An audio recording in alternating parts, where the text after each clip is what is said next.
Now let us understand the techniques of scientific management by Taylor. F.W. Taylor was a keen supporter of the use of scientific methods in production in any business.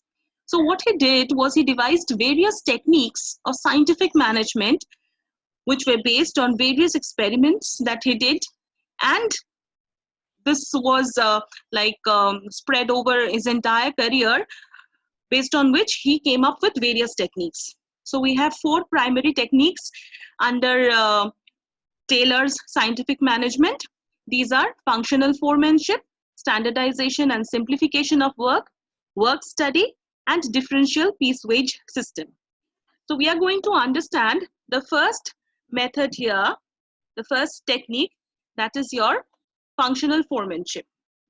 So if you can see this diagram, we can understand that functional foremanship, through this, Taylor wanted to explain that a single person is not able to or cannot function under different departments with equal efficiency. So what he did was he categorized this entire work of a factory into two categories. One was the planning part, the another was the production part. So under the factory manager, there was a planning in charge and there was a production in charge. Under planning in charge, he had made four subdivisions: instruction card clerk, route clerk, time and cost clerk, and disciplinarian. Each of these four posts, or each of the people who were holding these posts, had particular function allotted to them. So let us see what is the work of the people who are in the planning in charge or under the planning in charge. The instruction card clerk, he is supposed to frame and issue orders and instructions to the workers regarding the method of doing a job. So he is the one giving out the orders in a manner so that the workers understand how to go about in doing the job. So he is assigning the work to the employees under the planning in charge. The next one is the route clerk. The route clerk decides how this work will progress, like how the total production process is going to go on. So he is the one who ensures that the production also happens on time and happens in the process as decided. So he is also doing the scheduling of the various operations and the various activities that are undertaken for doing a particular job. So that is what a route clerk is doing, giving us, the employees, a proper direction to go about doing the work and completing the same on proper time. The third post is that of a time and cost clerk. He is concerned with making the time schedule. He is making the time schedule for all kind of job, and he is also responsible for maintaining the record of the cost involved in each operation. So all the cost that is involved in the operations is kept in records of the time and cost clerk. He also determines what will be the total cost and how much time is each job going to take. Then the fourth position is that of the disciplinarian. He is responsible for maintaining proper discipline at the workplace, and he also looks after that all the rules and regulations are followed by the employees in the organization, thus maintaining the discipline, the decorum, and abiding by the rules and regulations of the organization. So we have these four people working under the planning in charge. Now the next portion is the production in charge. In the production in charge, we have categorized it or subdivided it into another four categories. One is your speed boss, number two is your gang boss, repair boss comes third, and number fourth is the inspector. Now again here, they have assigned tasks to do. The speed boss is the one who monitors the work which is actually done, so that he is able to, see that the work is moving as per the time schedule. He makes sure that the workers are doing the work as decided, as planned, and as per the schedule. That is the work of the speed boss. The gang boss is responsible for ensuring timely availability of necessary raw materials. any kind of tools or whatever equipments the workers required. So all that is required to carry on the production process, be it material, be it tools, be it any other equipment, it is looked after by the gang boss, and he is responsible for ensuring its availability on time. The third position is taken up by the repair boss. So he is the one who is doing the checking up of the machines. When we are using the machines and tools, we also need to check and see that all the necessary requirements and equipments are in proper order. So he maintains them, repairs them if needed, and keeps them in order so that they can be of use anytime. And the fourth position is that of the inspector. So what is the inspector doing here? The inspector's job is to ensure that the actual work performance is in accordance with the planned performance. So we always have a plan and then we execute the plan. So when we are executing the plan, we have to see that it is as per the plans that we have on paper. So if there is any deviations, he is the one to find it out and to check that the quality of the output is as per the standard set.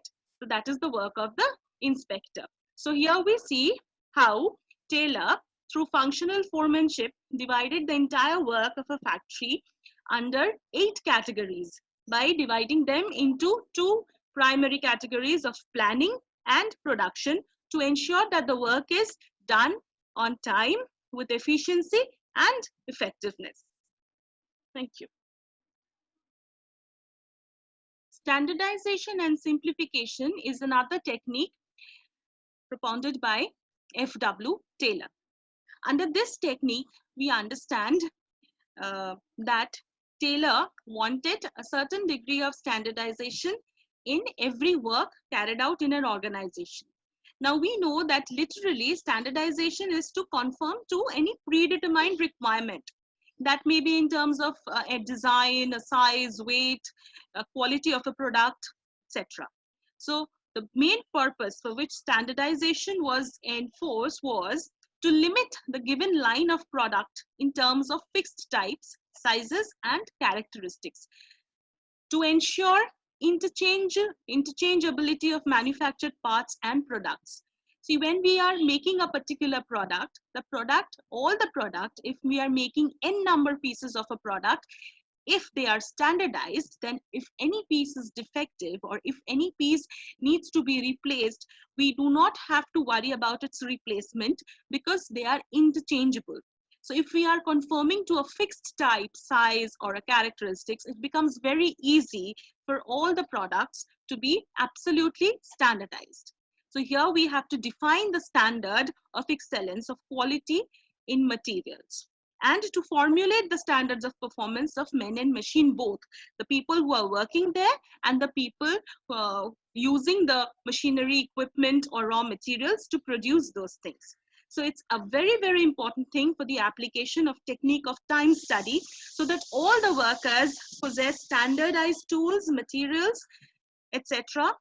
Every equipment that the workers are using in the organization are of similar type, and so the standard serves as a benchmark and must be adhered to during production. So Taylor believed in standardization, and the technique of standardization of work includes standardization of inputs, that is work methods, tools, equipments, and raw materials, and output, that is categorization of produce in terms of specific size, type, quality, and features.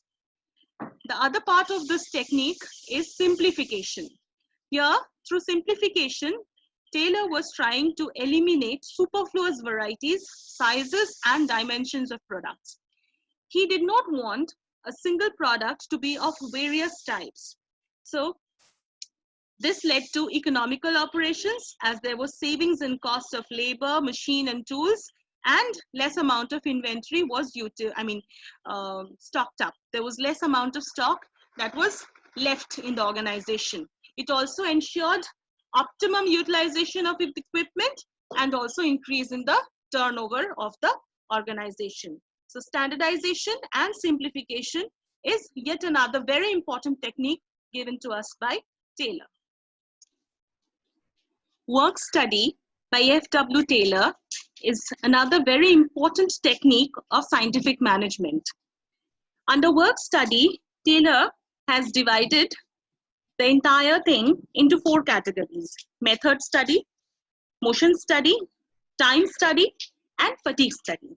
We will see individually how these 4 elements under work study help us to do any work with greater efficiency and lesser cost. Method study. So let us take method study as that important way of doing a work where Taylor says that there's only one best way of doing any job. So method study helps us to find out that one best way of doing the job. It helps us in minimizing the cost of production and thereby maximizing the quality of output and level of customer satisfaction by deciding the sequence of operations. So how we are going to do the entire work, what is going to be followed by which work is properly planned and properly executed. So all the operations from the beginning, that is when we are procuring raw materials, till the product is finally delivered to the consumer, everything has to be well planned and well executed. So it is carried out by taking into consideration several job-related parameters and many techniques like process charts and operation research, etc. Here, every activity is part of method study. So Taylor here determined the concept of assembly line by using method study, which was successfully implemented by Ford Motor Company. So the company, even now, the assembly line concept is being widely used by auto companies across the globe. So the assembly line production is an effective technique which is used for designing a car, and that includes determining the series in which operations have to be carried out. The next study under Taylor's work study is motion study. Under motion study, Taylor wanted to do away with unnecessary movements and eliminate all these movements so that it takes less time to complete the job efficiently. To complete the job or any job that a person is doing efficiently in less time by eliminating unnecessary movements of limbs of a worker was aimed at in motion study. Here, Taylor established that the productivity increased 4-folds by following this process. He believed that through close examination of the movement of body parts of a worker doing a particular job, it's possible to find out how to do it with least amount of movements. Motions which are productive in nature are kept, and motions which are incidental in nature are also identified. Motions which are unproductive in nature are also found through this study. So here, he used stopwatches and other symbols and certain identification marks to make out for different motions. And with the help of motion studies, he was able to establish suitable equipment and tools and train the workers to employ these. So that is how motion study by Taylor's scientific techniques helps to reduce unnecessary movement. The next in line comes the time study. So the objective of time study is to determine the standard time taken to perform a particular job. So time measuring devices were used to for each part of the task. So what is going to be the standard time for the whole task was decided after several observations and readings were recorded. So the method of time study was dependent on volume and frequency of the task, the cycle time of operation, and the time measurement costs. So here, the basic objective of time study was to determine the number of workers to be employed, frame suitable incentives for them, and determine the labor cost. So that was the main aim of time study, to exactly find out how much workforce do we require. A worker with reasonable skills and ability is selected, and an expert observes him with a stopwatch to determine the time taken by him in completing the various elements of a job. Thus, by using time measurement, devices. So each element of a task, the standard time is fixed for the whole of the task by taking these readings. So time study ensured better working in any organization. The last is the fatigue study. The purpose of fatigue study is to determine the amount and frequency of rest intervals in completing a given task. So when a person is working, it is obvious that he will feel tired at one point of time. So if proper rest and proper intervals are not given to a person, his quality of work will definitely deteriorate. So to regain the stamina and to work again with the similar capacity, rest intervals have to be determined. At what time should they be allotted? So this ensured better productivity. So fatigue study here seeks to determine the amount and frequency of rest intervals. So how many intervals and for how long is going to be that interval was decided through fatigue study for completing a given task. So these were the 4 techniques of Taylor for scientific management, wherein work could be carried out in a better way and ensured better productivity with lesser cost, greater efficiency to be executed in any organization.